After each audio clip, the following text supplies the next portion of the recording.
사도행전 7장 9절에서 16절을 제가 읽겠습니다. 본문에 나와 있는 중심의 구속사 속에서의 인물은 요셉입니다. 여러 조상이 요셉을 시기하여 애굽에 팔았더니 하나님이 그와 함께 계셔 그 모든 환난에서 건져내사 애굽 왕 바로 앞에서 은총과 지혜를 주시매 바로가 그를 애굽과 자기 온 집의 통치자로 세웠느니라. 그때에 애굽과 가나안 온 땅에 흉년이 들어 큰 환난이 있을세 우리 조상들이 양식이 없는지라. 야곱이 애굽에 곡식이 있다는 말을 듣고 먼저 우리 조상들을 보내고 또 재차 보내매 요셉이 자기 형제들에게 알려지게 되고 또 요셉의 친족이 바로에게 드러나게 되니라. 요셉이 사람을 보내어 그의 아버지 야곱과 그 온 친족 75사람을 청하였더니 야곱이 애굽으로 내려가 자기와 우리 조상들이 거기서 죽고 세겜으로 옮겨져 아브라함이 세겜 하몰의 자손에게서 은으로 값주고 산 무덤에 장사되니라. 아멘. 자, 오늘 본문의 말씀은 스데반 집사가 지금 예수 그리스도를 배척하고 복음을 배척하고 있는 유대인들에게 설교하고 있는 내용입니다. 특별히 스데반을 거짓 고소로 죽이고자 한 그것에 대하여 설교하고 있는 내용인데, 첫 번째는 아브라함이었습니다. 아브라함이 가졌던 그 믿음을 여러분도 가져야 되는데 그 믿음을 가지고 있지 않다라는 거예요. 그런데 오늘 본문은 요셉입니다. 요셉을 언급하기에 앞서서 이삭을 언급을 했고 야곱도 언급을 했는데, 물론 오늘 본문에서도 야곱을 언급을 하고 있지만 야곱의 어떠한 중요한 일이라든가 중요한 사건의 언급은 없습니다. 죽음에 대한 언급할 뿐이지. 그리고 아브라함 다음으로 곧바로 요셉으로 넘어가게 되는 그 이유를 우리가 알게 되는데, 물론 창세기에서도 요셉의 그 이야기가 상당한 분량을 가지고 있습니다. 아브라함만큼이나 많은 장을 할애하고 있는데, 특별히 오늘 요셉에 초점을 두고 있는 이유가 있는데, 그 이유는 여러분 다 같이 본문 9절로 보시면 9절이에요.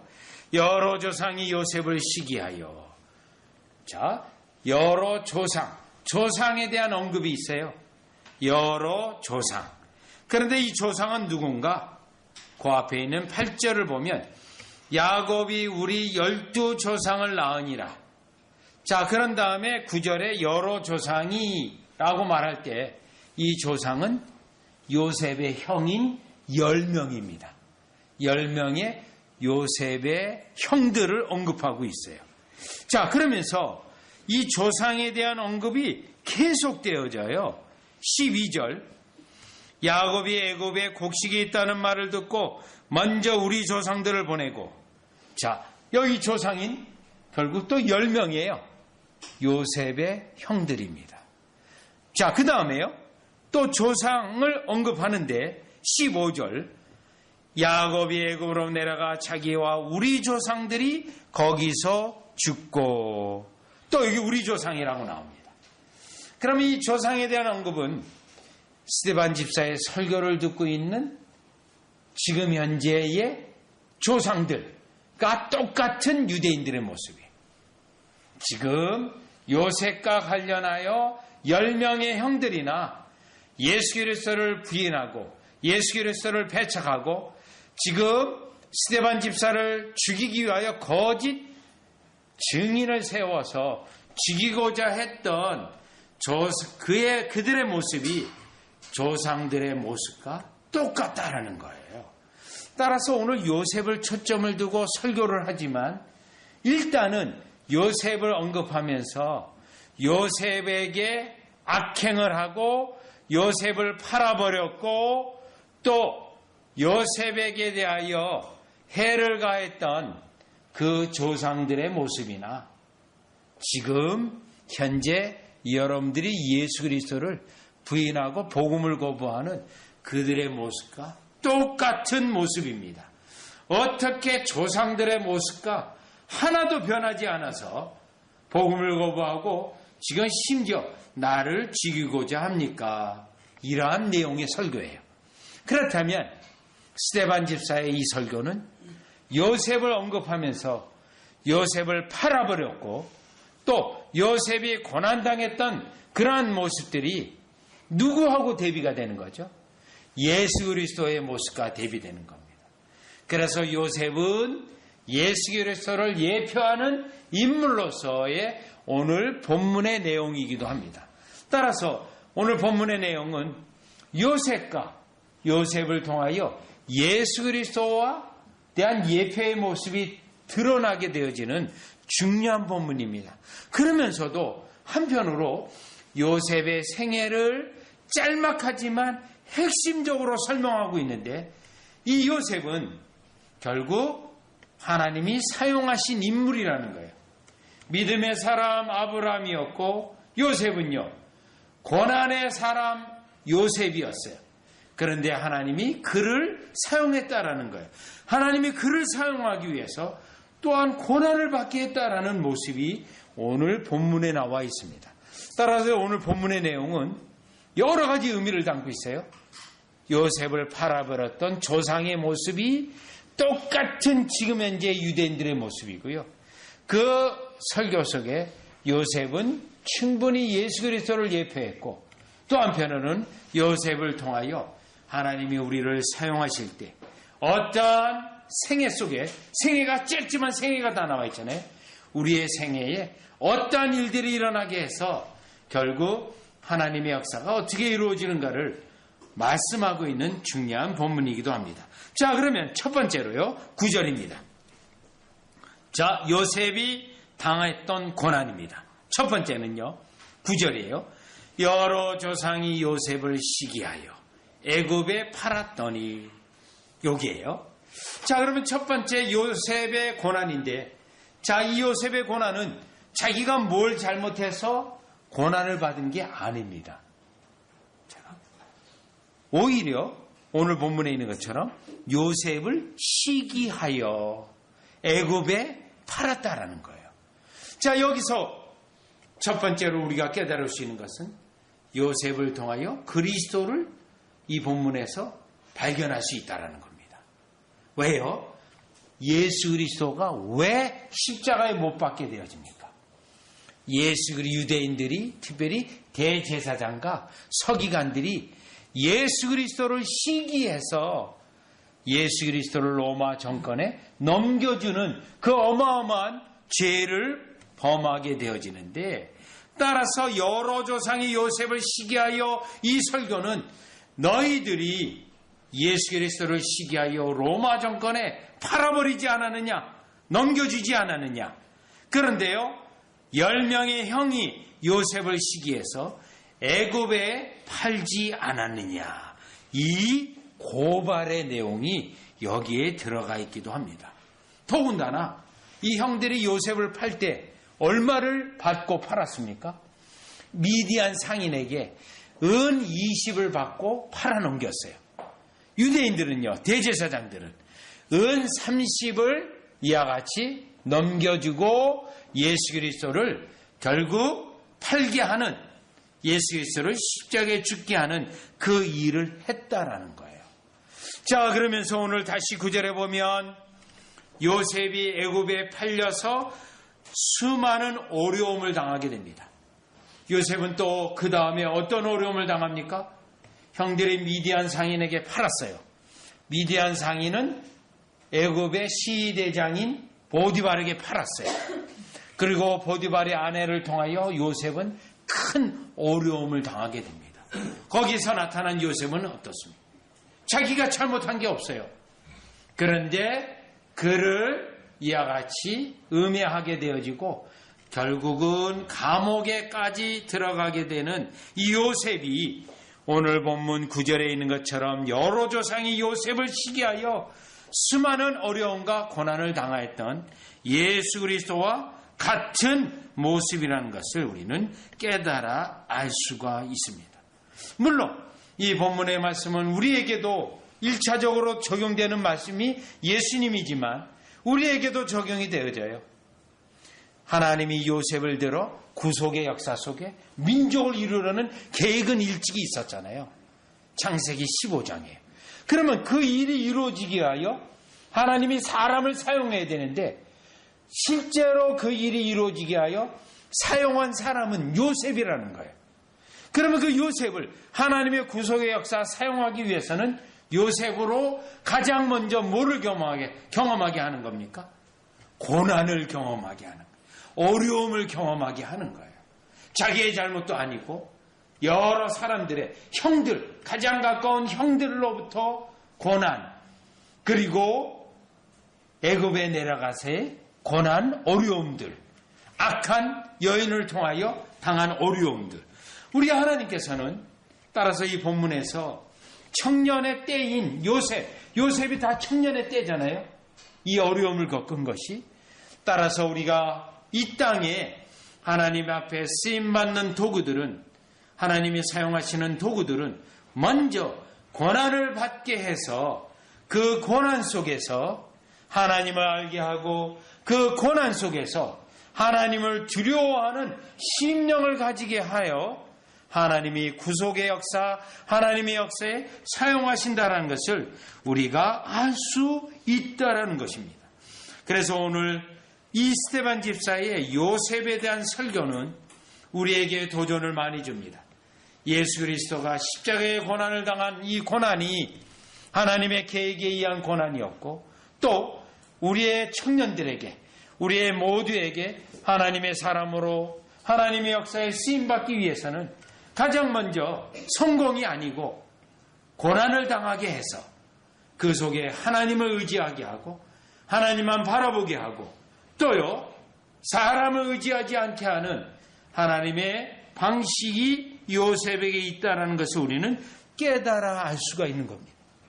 따라서 우리가 지금 첫 번째 여러 조상이 요셉을 시기하여 이 구절은 그리스도를 시기하여 팔아넘긴 유대인을 고발하는 내용이고 그들의 죄를 드러내는 내용이고 또한 이 요셉은 죄가 없으신 그리스도가 십자가에 죽으신 것을 예표하는 인물이라는 것을 우리에게 분명히 알게 하고 한편으로 우리의 적용에 있어서 우리가 이 땅에 고난을 받을 때 하나님께서 우리를 사용하기 위한 연단의 과정이며 도구로 만드시는 과정이라는 것을 깨달아 하나님께 이 구속의 역사와 하나님이 하시는 방식이 그리스도가 고난을 받고 또 우리도 고난받고 고난을 통해서 그 일을 이루신다는 것을 첫 번째로 깨닫는 저와 여러분이 되어주시기를 주 예수 그리스도 이름으로 축원합니다. 자, 그럼 이제 요셉의 생애에서 나타나는 두 번째 이 구속사 설교 속에서 나타나는 두 번째는 10절이에요. 9절과 10절이에요. 여러 조상이 요셉을 시기하여 애굽에 팔았더니 하나님이 그와 함께 계셔. 그 하나님이 그와 함께 계셔가 중심입니다. 하나님의 계획 속에 고난을 받게 하셨고 그 고난 속에 하나님이 함께 하시는 은혜의 체험을 경험케 하는 겁니다. 은혜의 체험을. 그 다음에요 10절이에요. 그 모든 환난에서 건져내서. 아주 중요한 단어가 있어요. 그 모든 환난이에요. 자, 요셉이 경험한 그 어려움은 너무너무 큰 환난이에요. 10명의 형이 팔아넘겼어요. 그 10명의 형은 처음에는 어땠습니까? 죽이려고 했어요. 죽이려고 했어요. 그러다가 죽이지 않고 팔아넘기는 거예요. 유다의 말을 듣고서요. 그때 유다도 중요한 역할을 해요. 여러분, 죽일 뻔했는데 유다가 개입해서 죽지 않습니다. 그리고 나중에 요셉 앞에 회개할 때도 유다가 회개해요. 그 사건 이후로 유다는요 12지파의 우두머리 지파가 되어져요. 여러분, 장자 순서가 아니에요. 하나님의 은혜가 은혜의 순서예요. 항상. 자, 죽이려고 했는데 은 20에 팔아넘긴 거예요. 여러분 생각해 보세요. 형들이 죽이려고 했다가 팔아넘겼다. 이 세상에 그와 같은 마음의 상처가 어디 있겠습니까? 그리고요, 보디발의 집에 팔렸다가 보디발의 아내에 의해서 억울하게 고소를 당해서 감옥에 갇혔어요. 얼마나 안타깝고 매일매일이 원한이 쌓여지고 분함이 있고 반드시 내가 보복하리라 하는 그러한 마음도 있었을 거예요. 그런데 아닙니다. 요셉은 하나님이 함께 하셨어요. 그리고요, 그 모든 환난에서 건져내시기 때문에 그 어려움들이 요셉을 망하게 한다거나 요셉을 무너뜨린다거나 요셉이 완전히 멸절하는 일이 일어나지 않았다라는 겁니다. 그 다음에요, 하나님이 요셉에게 주신 은혜가 있어요. 그 다음 보세요. 애굽왕 바로 앞에서 은총과 지혜를 주시며 은총과 지혜를 주셨어요. 요셉만큼이나 환난과 고난과 어려움이 큰 어려움이었어요. 그런데요, 그만큼 하나님께서 더 특별하게 이와 같이 은총과 지혜를 주셨어요. 자, 이 부분은 결국 이로 말미암아 이 요셉은 어떻게 되죠? 그 집의 통치자로 세웠느니라. 애굽의 총리가 됩니다. 애굽의 총리. 이 부분은 예수 그리스도와 또 연결이 되어집니다. 예수 그리스도가 십자가에 못 박혀 돌아가셨어요. 그런데 하나님이 함께 하셔서 그 다음 예수님은 어떻게 됐습니까? 부활하시고 부활 후 40일 이후에 승천하셔서 하늘보좌 우편에 주로 등극하게 된 거예요. 요셉의 고난을 통하여 하나님이 함께 하셨고 특별히 지혜를 주셔서 애굽의 총리가 되었어요. 높여주셨어요. 예수 그리스도의 고난과 죽음을 통하여 하나님은 예수 그리스도를 높여주셔서 하늘보좌 우편에 등극시키셔서 그리스도의 나라의 주가 되시는, 그리스도가 세우시는 주가 되신 역사가 오늘 본문 요셉에서 예수 그리스도를 발견하게 되어지고, 하나님은 고난받게 하신 예수 그리스도를 통해서 이제 예수 그리스도를 높이는 하나님의 역사가 요셉에게서 나타나는데 예수 그리스도에게도 그대로 나타났다라는 것입니다. 자, 그렇다면 이 말씀은 하나님께서 계획이 있어서 예수 그리스도를 고난받게 하시고 그 계획에 따라 부활시키시고 하늘보좌 우편에 그의 나라를 세우시는 것으로 하나님이 직접 높이셨다는 거예요.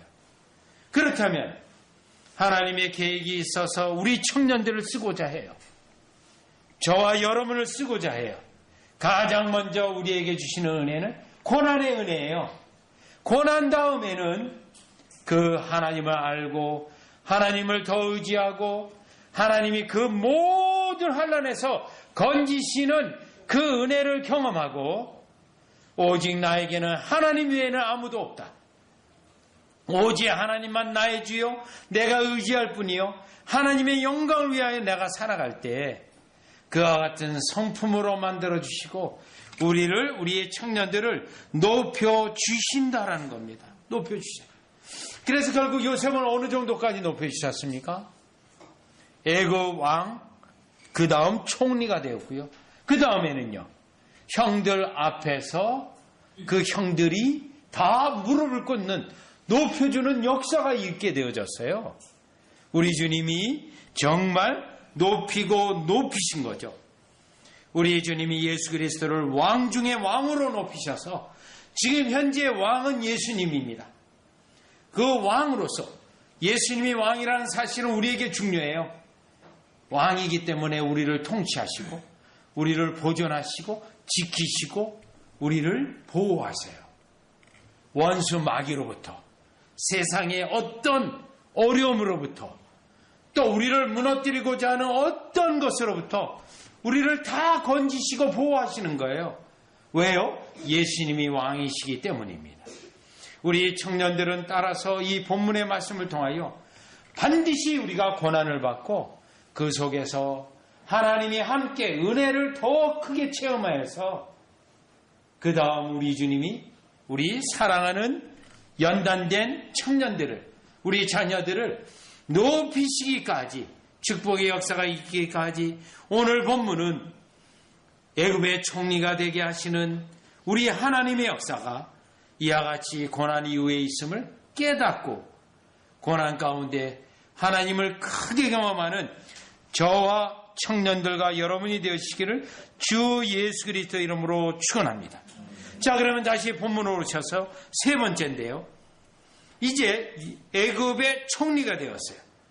총리가 되고 나서 11절부터 16절까지가 이제 야곱의 아들들과 야곱의 식구들이 14절에 보면 75명으로 되어 있어요. 요 75명은 70인경에 따른 숫자예요. 다른 역본에는 70명으로 되어 있기도 해요. 자, 그거는 이제 역본의 문제이기 때문에 스데반 집사는 이 헬라어로 된 구약 성경을 읽었기 때문에 75명으로 이와 같이 언급을 하고 기록이 되어져 있어요. 자, 이 75명이 애굽으로 내려가서 오늘 본문에 있는 것처럼 큰 민족을 이루게 됩니다. 17절 보시죠. 하나님이 아브라함에게 약속하신 때가 가까우매 이스라엘 백성이 애굽에서 번성하여 많아졌더니. 자, 그러면 이스라엘 백성은요, 지금 75명으로 내려갔을 때는 몇 명 정도 되는 거예요? 75명 정도는 그냥 족장 정도 돼요. 족장. 그런데 17절에 보면 이제 족장 시대가 끝나고 어떤 시대가 되죠? 나라 시대가 돼요. 나라 시대가. 여러분요. 여러분, 우리 과거에 한국사를 보면 사만 시대를 이제 족장 시대로 부르고 신라 시대, 고구려 시대, 백제 시대, 이때를 나라로 봐요. 족장 시대에서 나라로 옮겨질 때 어마어마한 인구가 늘어나게 되고 경제력과 국방력이 세워진다는 거예요. 그런데 오늘 이 사건이, 이 일이 어떻게 됐습니까?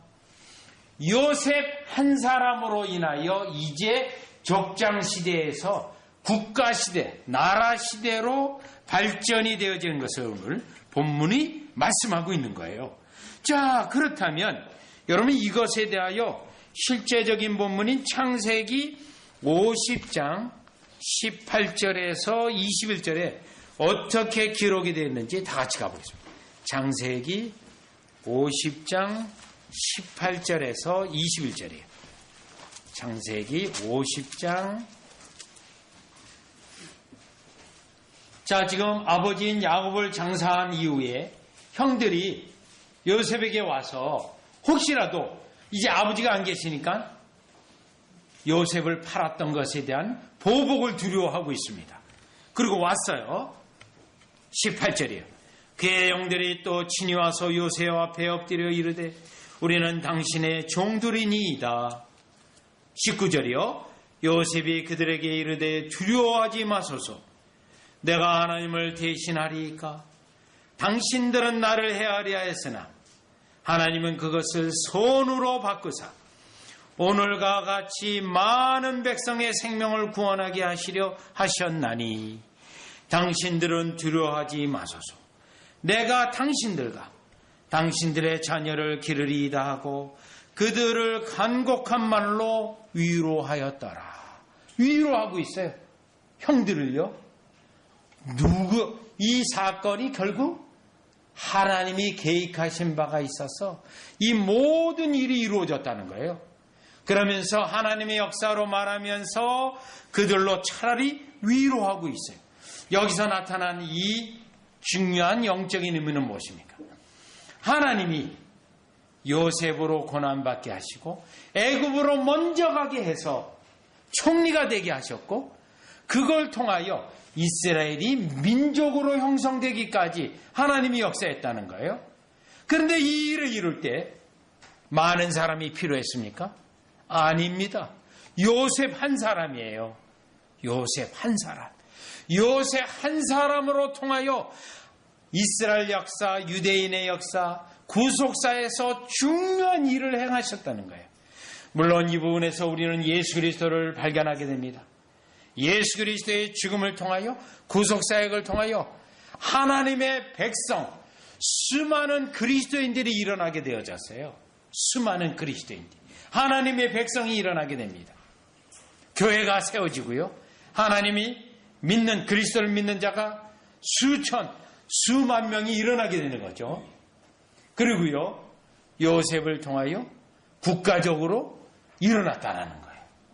깨닫을 수 있는 것은 하나님께서 구속의 역사에 이룰 때 마태복음의 1장에 나와 있는 족보도 마찬가지고요. 또 구약성경, 신약성경 전체를 보더라도 하나님이 놀라운 역사를 이룰 때 수많은 사람이 아니고요. 때로는 소수의 사람, 때로는 한 사람, 다윗 한 사람, 모세 한 사람, 사도 바울 한 사람, 그러한 사람을 통하여 하나님의 위대한 역사를 이루어서 하나님의 역사는 사람의 숫자에 많고 적음이 아니고요. 또 하나님의 놀라운 일들은 인간적으로 어떤 규모나 분량에 있는 것이 아니라 이와 같이 아주 작은 것을, 미천한 것을 통하여서 강력한 역사를 이루시는 고린도전서 1장 하나님의 사람들의 특징이 미약하고 미천하고 힘없고 볼품없고 학식 없고 오히려 그걸 통하여 위대한 일을 이루시는 하나님의 역사를 오늘 요셉을 통해서 또 스데반의 설교를 통하여 확인될 수 있는 것입니다. 따라서 오늘 우리는 이 요셉에 대한 설교를 통해서 하나님의 사람들을 이끌고 사용하실 때 먼저는 고난을 받게 하시고 고난 속에 철저히 함께 하심과 건지심이 있게 하여 철저히 하나님을 의지하는 사람으로 만들고 그를 통하여 하나님의 위대한 역사를, 민족을 만드는 역사를, 그리스도를 통하여 하나님 나라를 세우시는 역사를 이루시는 것을 깨달을 때 오늘도 우리는 하나님이 한 영혼 한 영혼, 한 사람 한 사람을 이와 같이 이끄시고 축복하셔서 자신의 일을 이루시는 하나님의 역사이심을 찬양하는 여러분이 되시기를 주 예수 그리스도 이름으로 축원합니다.